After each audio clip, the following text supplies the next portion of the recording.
मेरे फेवरेट है रुबीना और राहुल, और बहुत नेक टू नेक हैं दोनों का, फैंडम्स भी बहुत स्ट्रॉन्ग है, दोनों बहुत अच्छा गेम खेल रहे हैं and I very excited to know who wins this season.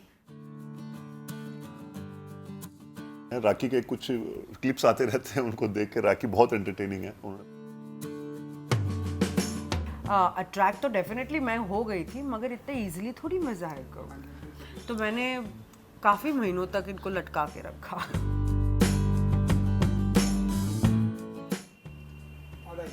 सबसे पहले तो happy Valentine day. Thank you so much.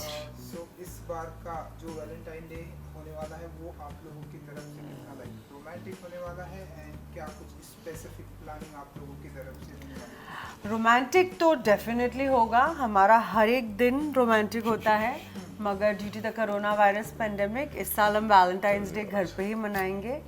और पराग मेरे लिए कुक करने वाले हैं, so we are going to have a little candle light dinner at home, और फिर हम स्नगल अप करके कुछ मूवीज देखेंगे, टीवी देखेंगे, we'll spend a romantic evening together. तो पराग भी कुछ ऐसे सस्पेंस रखा हुआ है आपने कि यार सस्पेंस कुक करेंगे आप इनके लिए, या इनका फेवरेट फूड्स जो भी या सस्पेंस रखना तो मतलब मैंने छोड़ ही दिया 10 साल से, आज तक एक भी सरप्राइज सक्सेसफुल नहीं हुआ है। मुझे पता चल जाता तो है। अभी तो सरप्राइज मैंने सोचना भी, प्लान करना भी बंद कर दिया है, लेकिन बेबी मरते दम तक कोशिश तो करूंगा। एक बार तो सरप्राइज करूंगा आपको। ऑफ कोर्स यार, कुछ जो भी इनको पसंद है वो मैं कोशिश करूंगा अच्छे से कुक करूं, और साथ में हम लोग बैठेंगे, बातें करेंगे, क्योंकि बहुत टाइम हो जाता है कि हम लोग साथ में बैठ के बात नहीं कर पाते हैं बिकॉज ऑफ आवर वर्क। तो उस दिन आराम से पूरा दिन बैठ के बातें करेंगे, मैं उनको निहारूंगा। वो तो आप अभी भी कर रहे हैं। You know today is promise day, so ऐसे कुछ प्रॉमिस डे। मैं पराग से ये प्रॉमिस करती हूँ, मैं उनको कम डांटूंगी। और मैं आपको ये प्रॉमिस करता हूँ कि आपको डांटने का मौका ही नहीं दूंगा। सो ऐसी कोई मेमोरी रहती है आप लोगों की, क्योंकि 10 साल आप लोग साथ में, तो ऐसी कोई मेमोरी रहती है जो आप लोग ऐसे कुछ शेयर करना चाहेंगे वैलेंटाइन डे के मौके पर? बहुत सारी मेमोरीज हैं जो हमारे लिए बहुत स्पेशल है, बट मेरे लिए खास करके एक मेमोरी बहुत ही ज़्यादा स्पेशल है। जब मैं बिग बॉस के घर में थी, मैं इनसे कम्प्लीटली कट ऑफ थी और 3 महीने के ऊपर हो चुके थे। मैंने इनको देखा नहीं था, यहाँ तक कि जो फ़ोटो फ्रेम्स भी मैं लेके गई थी अपने घर से, इनकी और मेरे फैमिली की, वो भी चोरी हो चुकी थी। तो मैं बहुत ही ज़्यादा घर को मिस कर रही थी, बहुत वल्नरेबल थी, घर में स्ट्रेस लेवल्स बहुत हाई थे, मेरी तबीयत भी कुछ ठीक नहीं थी, और फिर फैमिली वीक हुआ और पराग घर पे आए और उनको देख के मैं इतनी ज़्यादा खुश हो गई, क्योंकि 10 साल से हम साथ में हैं ज़रूर, मगर ये पहला ऐसा मौका था जब 3 महीने हमने एक दूसरे को देखा तक नहीं था। एक दूसरे की आवाज़ तक नहीं सुनी थी। मैंने तो पराग को नहीं देखा था, पराग फिर भी मुझे टीवी पे देख लेते थे। तो मेरे लिए वो मोमेंट मैं कभी नहीं भूल पाऊंगी जो मैंने फील किया था जब मैंने पराग को 3 महीने बाद देखा था। मैं बहुत ही ज़्यादा, बहुत ही इमोशनल हो गई थी। एक्चुअली सेम ही है, बिकॉज हम लोगों ने कभी आज तक एक दूसरे से दूर नहीं रहे हैं। काम के सिलसिले में भी अगर हमें बाहर जाना पड़ता है तो हम लोग सुबह सुबह उठ के सोने से पहले फेस टाइम कर लेते हैं, आज वीडियो कॉल पे बात कर लेते हैं, फ़ोन पे बात कर लेते हैं, आप ठीक हो, सब कुछ है। और वो घर ऐसा था बिग बॉस घर में, ना तो उनका, मैं सिर्फ वेट करता था 10:30 बजने की कि मैं उनको देख पाऊँ कि वो ठीक है नहीं है, और दूसरी टेंशन होती थी वो 24 घंटे की फुटेज में से सिर्फ 1 घंटा देखते थे, और हो सकता है 23 घंटे में उनकी तबीयत कैसी है, वो सब टेंशन लगी रहती थी। और इनको तो ये भी नहीं पता था कि मैं ठीक हूँ, घर पे सब कुछ ठीक है। आधे से ज़्यादा टेंशन तो उनको यही रहती थी कि यार घर पे सब ठीक तो है, माइंड में चलता रहता है।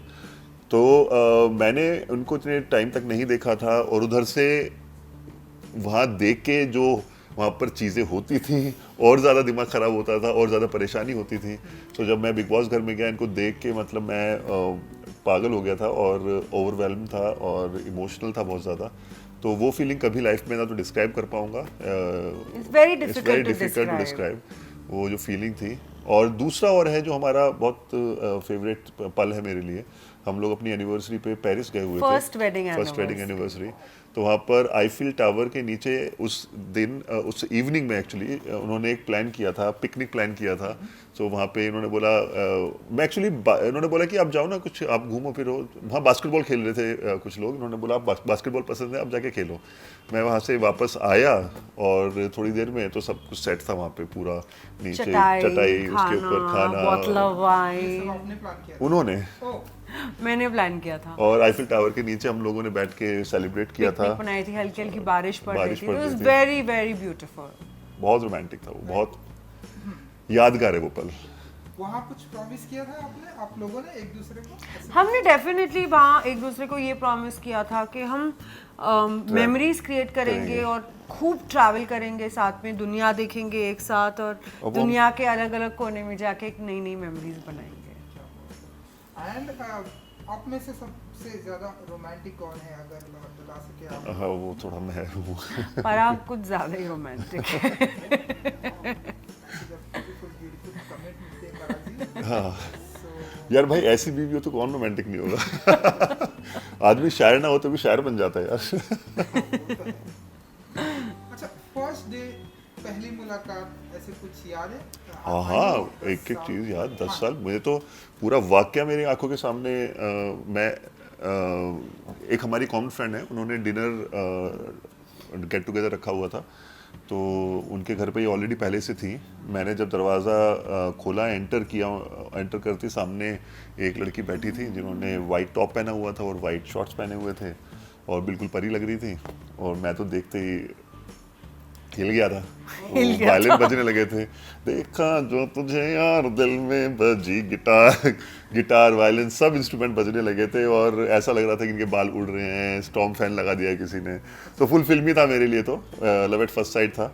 और बस मैं कोशिश करने लगा कि इनसे कैसे बात करूं यार, बिकॉज मैं तो एक छोटे से कस्बे का लड़का हूं यार, और इंग्लिश भी ओके ओके बोलनी आती थी। और ये बॉम्बे की लड़की, वो भी शिफाली जरीवाला, इतनी सोफिस्टिकेटेड। मुझे तो पहले से लगता था कि मेरी लीग से बाहर है यार। लेकिन वहाँ कोशिश की, देखा, ओवर हियर कर रहा था कन्वर्सेशन। मैंने कहा नहीं, यहाँ तो इंटेलिजेंट बातें हो रही, मेरे कुछ नहीं मतलब। तो एक जगह इन्होंने बात करनी शुरू की फिटनेस की, मैंने सुनाई दिया फिटनेस। ओ मैंने कहा ये तो अपना है। मैं कूद गया कन्वर्सेशन में कि दिल मजबूत करके कूद गया। वहाँ से हमारी थोड़ी आइस ब्रेक दोस्ती शुरू हुई, हुई। हमने बातें करना शुरू किया।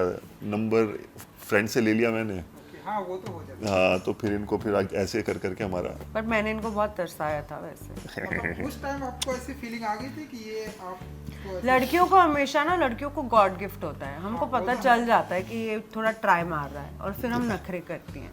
वैसे अंदर से अट्रैक्ट तो डेफिनेटली मैं हो गई थी, मगर इतने इजीली थोड़ी मैं जाहिर करूँ। तो मैंने काफ़ी महीनों तक इनको लटका के रखा। फिर हमने डेटिंग शुरू की, फिर हम साथ में रहने लगे और फिर शादी।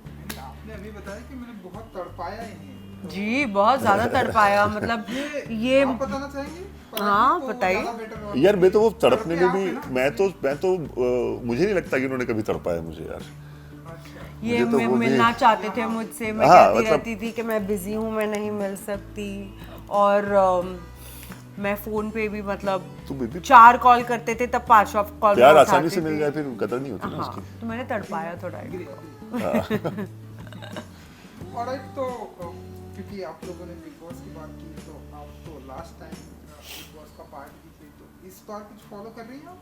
जी मैं देख रही हूँ Bigg Boss first time as an audience, और बहुत ही इंटरेस्टिंग मोड पे आ चुका है game, and I think finale की ओर जा रहे हैं हम। और मेरे फेवरेट है रुबीना और राहुल, और बहुत नेक टू नेक है, दोनों के फैंडम्स भी बहुत स्ट्रॉन्ग है, दोनों बहुत अच्छा गेम खेल रहे हैं। And I very excited to know who wins this season. आप कुछ फॉलो कर रहे हैं? मैं इनके थ्रू सुनता रहता हूँ, कभी कभी मौका मिलता है देख लेता हूँ। अच्छा है, बहुत इंटरेस्टिंग है। राखी के कुछ क्लिप्स आते रहते हैं, उनको देख के राखी बहुत एंटरटेनिंग है, उन्होंने बहुत एंटरटेन किया लोगों को। बट हाँ, ऑफ कोर्स मुझे लगता है कि जो वहाँ स्ट्रॉन्गेस्ट कंटेंडर्स जो हैं, रुबीना, राहुल एंड मुझे एली भी लगता है। एली बहुत सुलझा हुआ, बहुत अच्छा गेम खेल रहा है। चलिए, सो हम अपने वैलेंटाइन डे पे अगेन आ जाते हैं कि आई नो मैंने ढेर सारे इंटरव्यू सुने, तो आप लोगों ने बताया कि एवरी डे आप लोगों के लिए वैलेंटाइन डे होता है। 14th ऑफ फेब्रुअरी ऐसा कुछ स्पेसिफिक प्लानिंग आप लोगों के लिए है? एंड कोई ऐसा सरप्राइज, ऐसा कुछ जो आप लोग करने वाले हैं? नहीं, नॉट अ अच्छा। सरप्राइज, क्योंकि कोरोना वायरस का पेंडेमिक फैला हुआ है तो हम घर पे ही रहेंगे। और सरप्राइज ये होगा कि I would like to know what Parag cooks for me, because उन्होंने मुझे प्रॉमिस किया है कि that he will cook for me and we'll have a candle light dinner at home. और फिर हम स्नगल वगल करके पिक्चर Picture देखेंगे, देखेंगे। कोई रोमांटिक सी। So a nice quite fun evening at home is what we are planning. So audience को, जिन्हें आपके अपकमिंग प्रोजेक्ट का आप बहुत ही बेसब्री से इंतजार रहता है, कुछ कहना चाहेंगे ऑडियंस ऑफ कोर्स ऑडियंस मुझे एक बहुत ही इंटरेस्टिंग अवतार में देखेंगे। मैंने शूटिंग ख़त्म कर दी है उस चीज़ की, मगर मैं इसके बारे में रिवील नहीं कर सकती बिकॉज कॉन्ट्रैक्ट्स में अलाउ नहीं करते। बट आई एम श्योर बहुत जल्द इसका जल्दी अनाउंसमेंट हो announcement हो जाएगा। और अबाउट पराग और ही विल टेल। मैं तो ऑलरेडी अभी 2 शो चल रहे थे, नागिन और शक्ति आप लोग देख रहे थे। नागिन अभी खत्म हो गया है, शक्ति चल रहा है। बाकी कुछ ऑफर्स हैं, मैंने अभी तक फाइनल नहीं किया है किसको लेना है। सो लेट्स सी, बट बहुत जल्दी आपको न्यूज़ मिल ही जाएगी। Thank you so much. Thank you Thank so you, much. thank you. Happy Valentine's day. Happy Valentine's day. Happy Valentine day. Thank you. Thank you. नारी से जुड़ी मोर अपडेट्स के लिए हमारे इंस्टाग्राम को फॉलो, फेसबुक को like और YouTube channel subscribe करना ना भूलें।